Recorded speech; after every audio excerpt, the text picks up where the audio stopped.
Olá, pessoal! Eu sou a professora Vivi, mais uma vez aqui no canal do professor Toninho Vespoli, e hoje a gente vai discutir sobre peru.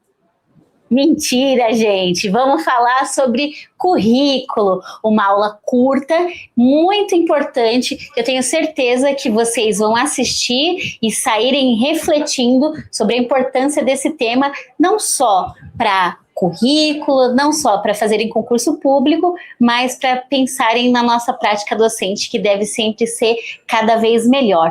Ho, ho, ho! Bora estudar! Para você que vai fazer a prova de professor de educação especial, não pense só que conhecer as deficiências, as suas especificidades, o processo de avaliação e de comunicação e quebra de barreiras, que isso será o suficiente. Não, você também tem que discutir a sua prática, o currículo e a docência. Por isso, a gente tem aqui um coletivo de autores, iniciando pelo Libânio, que eles pensam sobre a prática docente. Então, você pensa na organização do trabalho pedagógico e intencional e inclusivo. Pensem que todas as vezes que a gente vai discutindo um autor da bibliografia de um concurso, eles sempre vão casando a ideia com o outro. Então, se o Libânio está sendo cobrado, ele vai estar junto com Veiga, com Tardif, porque são três autores que, às vezes até juntos, pensam sobre a importância do projeto político-pedagógico na articulação da prática, sobre o projeto coletivo da escola, não é você sofrendo, quebrando a cabeça e tentando salvar o mundo e carregar tudo nas costas. Não, um projeto político-pedagógico, ele tem esse P no meio, porque ele tem intencionalidade de transformação, de reflexão, de mudança da prática. Ele precisa ser refletido sobre as concepções da comunidade escolar, que vai desde daquela pessoa que trabalha na equipe de cozinha, da limpeza, da mãe da outra criança, dos colegas que ocupam ali a mesma turma. Porque imaginem só, se uma criança tem uma questão da seletividade alimentar e essa questão, essa característica não é tratada com as pessoas da cozinha, a gente pode ter um ruído. Se uma criança tem, de repente, uma tendência ou uma dificuldade em usar tecido, isso não é conversado com os pais das outras famílias, como é que isso chega em casa? Isso pode ter um outro tipo de ruído. Então, trabalhar o PPP não é simplesmente preparar o resto para os meninos com deficiência, é preparar o resto para conviver em sociedade com todas e todos com suas especificidades, assim como todo mundo precisa ensinar. Olha, a gente não costuma tirar o calçado dentro do metrô, a gente não se coça dentro do ônibus, a gente não pega piolho em público, são regras de convivência na sociedade. Então, o projeto político-pedagógico pensa quais são as regras de convivência de dentro da escola, mas o que é importante comprar, o que é valor, o que é mais importante saber nesse espaço de convivência, de troca e de aprendizagem coletiva. Então, para além disso, a gente precisa pensar no planejamento, a gente precisa pensar no projeto político-pedagógico e também nos saberes docentes. Então, a gente precisa pensar no currículo, como é que eu articulo o currículo, o que todo mundo tem o direito de saber com aquela idade, naquele ano, naquela turma, naquela série, naquele ciclo, naquele agrupamento, percebem? Então, o currículo é extremamente importante. Como é que eu penso no processo de formação continuada? Quantas horas são? Está sendo cumprida a legislação de 1/3 da jornada ser de formação, para que se possa discutir e refletir sobre os diferentes assuntos e melhorar cada vez mais a prática? E da experiência. Como é que a minha experiência pode ser aproveitada, mas também como a experiência do outro pode servir para me ensinar. O processo é sempre de troca, é dialógico. Eu ensino e aprendo ao mesmo tempo.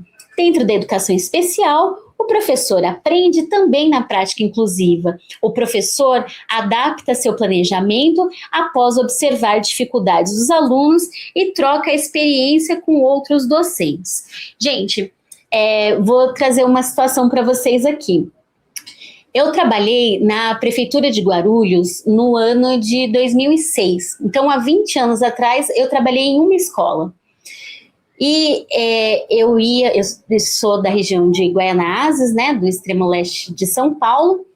Eu ia até o Itaim Paulista, do Itaim Paulista do trem pegava uma lotação que atravessava os municípios por um bairro que chama Vilani. Esse percurso, ele era um percurso que tinha um supermercado grande e ficava com grandes latões ali de lixo, das coisas que saíam do supermercado, e tinha uma comunidade cigana muito grande e ocupações, uma ponte que passava um carro por vez, quando atravessava, chegava na escola que eu trabalhava. Eu passei nesse endereço nessa semana, 20 anos depois. E a única coisa que mudou foi que a ponte agora cabe em 2 carros e não um carro por vez. Continuam crianças dentro do lixo, passando a mão no pote de doce de leite que foi feito o bolo recheado para o supermercado. A comunidade cigana continua, né, para além da questão cultural, mas continua lá com um entorno insalubre, com lona, e continuam barracos de madeira sem acesso a nenhum serviço público. Então, independente de tudo que passou num país durante 20 anos, eu vi a mesma cena e falei assim, poxa, como é difícil esse papel de professor, porque a gente sabe que nunca pode errar, que a gente não tem o direito de errar com os nossos, porque às vezes ele só tem a gente. E quando a gente pensa na educação inclusiva desses meninos e meninas com deficiência, imaginem o sentimento de um familiar de falar assim, poxa, eu deixo todos os dias o meu filho na escola e volta por 9 anos, por 11 anos, por 12 anos, e ele continua pintando o mesmo papel, com aquele desenho torto do mimeógrafo, da impressão, e que ele não teve ninguém na história dele que pudesse acreditar de que ele também é uma potência, que ele não é uma doença, que ele não é uma deficiência, que ele não é a falta de. Quando a gente pensa no currículo e na nossa prática escolar, ele é além do que eu preciso saber para passar num concurso público. É a concepção de sociedade, de ser humano e de educador que eu preciso ter para acreditar que tudo que eu faço ganhando pouco, que tudo que eu faço sendo desacreditado por um governo, por uma sociedade, que nunca vou ser, sei lá, milionário, nunca vou morar em determinados bairros, mas que aquilo que eu faço durante 40 anos da minha vida vale a pena na construção de um mundo melhor. Então não deixem de estudar determinados autores com a prática reflexiva, com o olhar do mundo que a gente percebe e que a gente vive. Não queiram viver numa bolha, não queiram que os seus, não queiram selecionar um processo de atribuição e sempre excluir o outro. É uma dor, é um processo que muitos de nós nem é capaz de imaginar o que é passar por isso, essa condição numa vida inteira, tá? Então, para além do concurso, pensem na questão do currículo e na reflexão da sua prática docente como o que você quer para a sua vida ou não, porque não é fácil, mas é uma tarefa necessária. Alguns de nós precisa fazer.